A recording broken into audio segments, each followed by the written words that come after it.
৪১ বছরের Asia cup ইতিহাসে এই প্রথম ফার্স্ট টাইম বন্ধুরা এশিয়া কাপ ফাইনাল হবে ভারত বনাম পাকিস্তানের মধ্যে।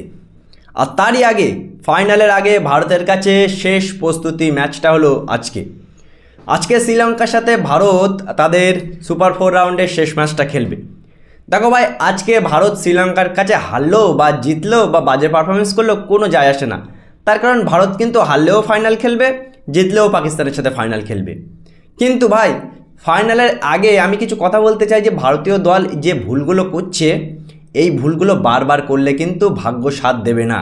সবসময় ভাগ্য কিন্তু ম্যাচ জেতাবে না। ভারত যে ভুলগুলো করছে, এই ভুলগুলো করলে 2023 ওয়ানডে বিশ্বকাপের মতো কিন্তু ফাইনালে গিয়ে আমরা কট খেয়ে যেতে পারি। সবার আগে আসি ব্যাটিং। একা অভিষেক শর্মা কখনোই ভারতকে ম্যাচ জেতাবে না সবসময়, সেও কিন্তু মানুষ। আমরা 140 কোটি ভারতীয় শুধুমাত্র অভিষেক শর্মার উপরে ভরসা করে বসে আছি। ওদিকে আমাদের ক্যাপ্টেন ম্যাচের পর ম্যাচ বাজে পারফরমেন্স করছে, ওদিকে শিবম দুবে মিডল অর্ডারে পারফর্ম করতে পারছে না, ওদিকে হার্দিক পান্ডেও ততটা ভালোভাবে পারফর্ম করতে পারছে না। আর বোলিংয়ে সবসময় কুলদীপ যাদব 3 উইকেট 4 উইকেট নিয়ে ম্যাচ জেতাবে না। মনে রাখতে হবে বন্ধুরা যে প্রত্যেকটা প্লেয়ারের খারাপ সময় আসে। আমাদের শুভমান গিল, অভিষেক শর্মা ওপেনিংয়ে একটু ভালো স্টার্ট দিচ্ছে বলে আজকে আমরা এই জায়গায় পৌঁছেছি, এই ফাইনালে পৌঁছেছি। কুলদীপ যাদব প্রত্যেকটা ম্যাচে উইকেট পাচ্ছে বলে আমরা এই জায়গায় পৌঁছেছি। কিন্তু ভাই, কুলদীপ, অভিষেক এরাও কিন্তু মানুষ, এরা কিন্তু সবসময় পারফরমেন্স করবে এমন কিন্তু না। এই যে আমরা ব্যাটিংয়ে অভিষেক শর্মার উপরে বেশি ভরসা করে বসে আছি, এই যে আমরা বোলিংয়ে কুলদীপের উপরে বেশি ভরসা করে বসে আছি, এগুলো কিন্তু করলে চলবে না। বিগত 3 ম্যাচে আমরা যে ভুলগুলো করেছি বন্ধুরা, প্রথমে ওমানের সাথে, তারপরে পাকিস্তানের সাথে দ্বিতীয় ম্যাচে, আর তারপরে বাংলাদেশের সাথে, এই টুর্নামেন্টে এখনও পর্যন্ত আমরা 12টা ক্যাচ মিস করেছি। ভাবা যায় বন্ধুরা, বিশ্বের একমাত্র ফিল্ডিং ভালো টিম, ফিল্ডার আমাদের টিমে 12টা ক্যাচ মিস করেছি আমরা।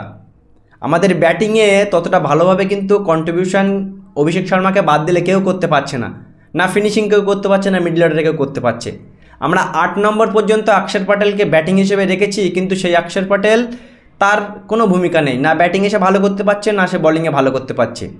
আমরা আর্শদীপ সিংকে, এত ভালো একটা ওয়ার্ল্ডের 1 নম্বর ফাস্ট বোলারকে, যে বিগত 3 বছরে 100টা উইকেট নিয়েছে টি20তে, তাকে বসে অক্ষর প্যাটেলকে খেলাচ্ছি, কিন্তু সেই অক্ষর প্যাটেল কিছু করতে পারছে না। আমরা সঞ্জু স্যামসনকে 6 নম্বরে, 7 নম্বরে, 8 নম্বরে খেলিয়ে তার কেরিয়ারকে ধ্বংস করছি। আমরা কখন কাকে ব্যাটিংয়ে পাঠাচ্ছি, কখনো হার্দিককে 3 নম্বরে পাঠিয়ে দিচ্ছি, কখনো শিবম দুবেকে 4-এ পাঠিয়ে দিচ্ছি, কখনো সূর্যকুমার যাদব ব্যাটিংয়েই লাভছে না। লাস্ট সুযোগ, ফাইনালের আগে এই লাস্ট সুযোগ।